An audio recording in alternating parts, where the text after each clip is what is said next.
విస్ vascular centre మన దేశంలోనే the best varicose vein hospital.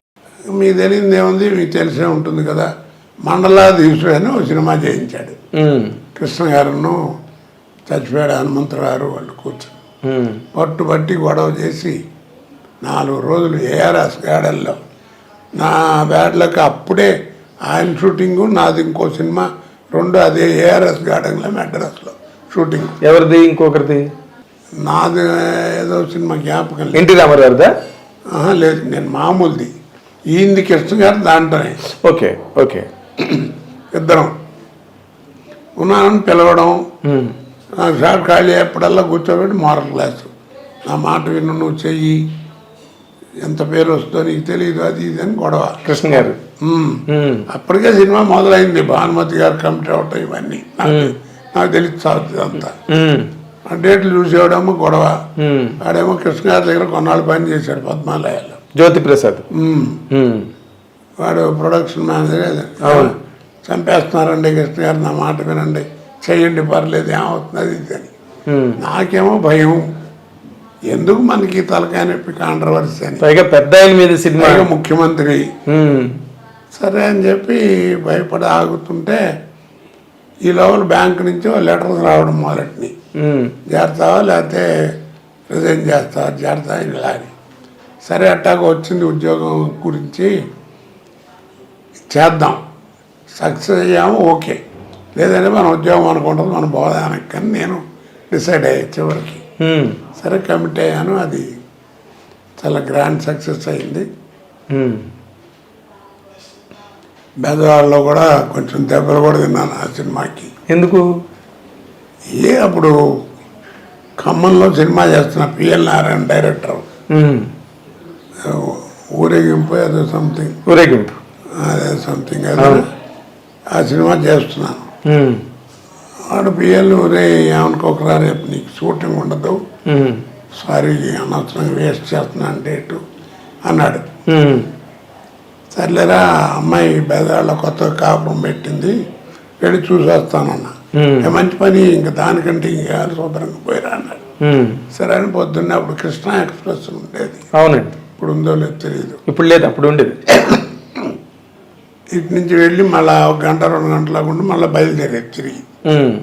సరే దాంట్లో వెళ్ళేవాడు విజయవాడ అంతా, రైల్వే స్టేషన్ అంతా పచ్చ జెండాలు నాన్న హడావిడిగా ఉంది. తెలుగుదేశం హడావిడి అంతా.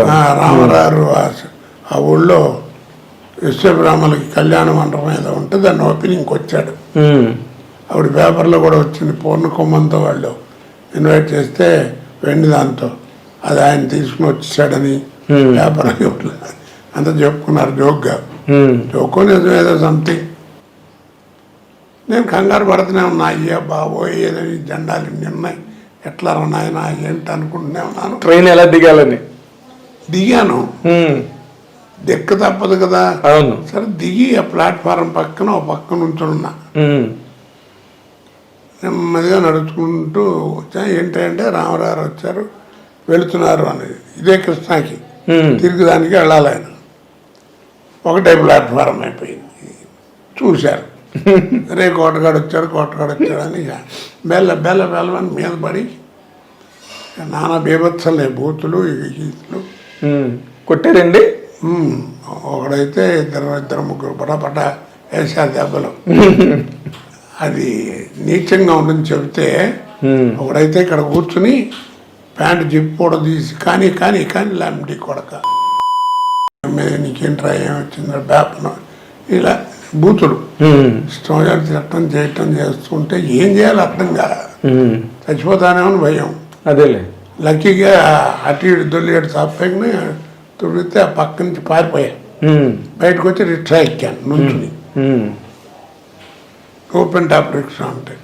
సరే అందలేదు. ఆ టైంలో పోలీసు వాళ్ళు వచ్చి మొత్తానికి పంపించారు.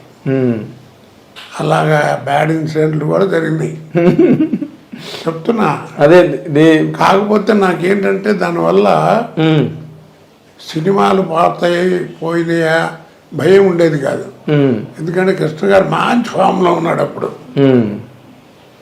నెలకు సినిమా రిలీజ్ అయ్యి చూపించు ఏదో సినిమా, అదేలే ఆ సినిమాలు అన్నిట్లోనూ వేషాలు ఉండేవి నాకు.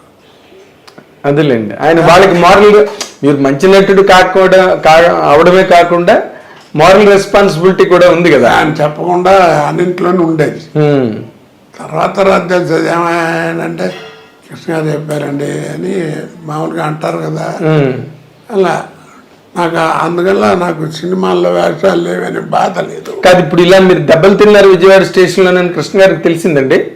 కృష్ణ గారికి చెప్పారు ఎవరైనా? వచ్చిన తర్వాత కృష్ణ నవ్వుకుంటూ ఆయన ఏమే బెజార్లో కొట్టారంట కదా, ఆయన సరదా అవతరాలని గమనించడం అంటే జోక్ నిజంగా. అవును, ఆయన సినిమా పోయినా ఆయన అలాగే మాట్లాడేవారు. అవును, దానికి ఒక ఉదాహరణ ఉంది. ఒక సినిమా రైతు బిడ్డ ఏదో సినిమాలో ఎదురుకుండా భరద్వాజ ఆఫీస్ ఉండేది, ఎదురుకుండా వాళ్ళ నాన్నగారి ఇంట్లో, ఎదురుకుండా ఇంట్లోనే. అక్కడ ఉండేది చిల్లర కళ్యాణం వాళ్ళు సినిమా తీస్తున్నారు. నా దగ్గర డేట్లకు వచ్చారు, 15 రోజులు ఎంతో కావాలని. డైరీ ఇది సంఘాన్ని చూపిస్తే ఖాళీ లేదు. ఏదో ఒక రోజు 2 రోజులు అంటే అడ్జస్ట్ అది లేదు. వాళ్ళు ఏం చేశారు, అక్కడికి వెళ్ళి ఎవరో మొత్తానికి కృష్ణ దొరకట్లేదండి కోట గారు, డేట్లు ప్రాబ్లం అట్టున్నా 3 లక్షలు అడుగుతున్నాడు అని చెప్పారట. 3 లక్షలు ఏంటి ఆయనకి అప్పుడే అని కృష్ణ గారు వాళ్ళు కోపం వచ్చి కృష్ణ గారు పక్కన ఫోన్ తీసుకుంటారన్న ఫోన్ చేశాడు. పద్మాలయాలో కాస్ట్యూమ్ కృష్ణ బట్టలు కుట్టుకుంటూ అక్కడ ఉన్నాడు. బాగుంటాడు లాక్ 2 నెలలు పట్టి వేయించారు. అతను వేస్తున్నంతసేపు కృష్ణ గారు నన్ను ప్రాణం తీస్తూనే ఉన్నాడు. జాగ్రత్త, పొట్టిగా ఉంటాడు, భలే ఉన్నాడు, వాడు చేస్తున్నాను, నవ్వు వచ్చేస్తుంది, వీళ్ళని అద్భుతంగా ఉంది, నువ్వు జాగ్రత్తగా ఉండాలి, నిన్ను చూసి సత్యనారాయణ గారు లేటబ్బా వణికారు, నువ్వు ఇంకా అంతకంటే ఎక్కువ వణకాల్సి వస్తుంది, అది ఇది వాళ్ళకంటే పౌరాణిక సినిమాలు అన్నీ ఉన్నాయి, నీకేమి లేవు, సోషల్ అది ఇది అని ఏడిపించేవాడు. ఏం చేస్తామండి నేను అనుకుని ఊరుకునేవాడిని. డేట్లు లేవు కదా, ఏం చేయాలి, కర్మ అట్ట చెప్పారు చేశారని మనకు తెలియదు కదా. అవును, ఇవన్నీ తర్వాత తెలిసింది. ఆ సినిమా తెనాల్లో చిట్టి అంటారే మహారాజు కొడుకు, అవును, తిరుపతి చిట్టి, వాడు డైరెక్షన్లో రైతు బిడ్డ ఏదో సినిమా చేస్తున్నా. అక్కడ ఈయన హీరో. రైతు భారతమా కాదు, రైతు బిడ్డ లాంటిది ఏదో. Okay okay. సినిమా చేస్తుంటే కోట సినిమా పోయింది, ఫ్లాప్ అయింది, అట్ర ఫ్లాప్. వాళ్ళే రిలీజ్ ఆయనకి అక్కడ గుంటూరు దగ్గర షూటింగ్. నువ్వు ఉంటే బాగుండేది అన్నారా అందరూ. అక్కడ కాస్ట్యూమ్ కృష్ణ వేసాడు, మొత్తం పోయింది సినిమా అది అని ఆయన నవ్వుకుంటూ చెప్పాడు. మాట్లాడవేమిటి అన్నాడు.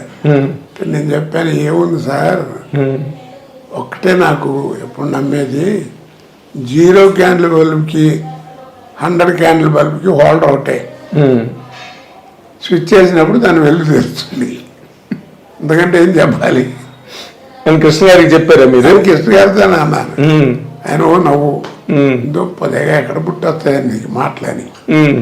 ఇట్టప్పుడు షూటింగ్ అప్పుడు కూడా జోకులు చెప్తూ ఉండేవాడిని కదా. అవును అవునవును, నాకు గుర్తుందండి. దాంట్లో పాపం ఆయన అందులో కొంచెం జోవియల్గా ఉంటాడు, చాలా జోవియల్ మనిషి, స్వాభావికంగానే బాగా మనిషి, ఆయన మంచి మనిషి. వ్యక్తిగతంగా ఎలా ఉన్నా పర్సనల్గా బిహేవియర్ అది బయట అసలు చాలా సరదాగా ఉంటుంది, మంచి, తేడా ఏముండదండి, ఎంత చాలా హ్యాపీ అందరితో. అందులో కొంచెం నటుడు బాగా మంచివాడు అంటే కొంచెం గౌరవం ఇచ్చి అభిమానిస్తారు, కొంచెం అభిమానం ఎక్కువ ఉండేది.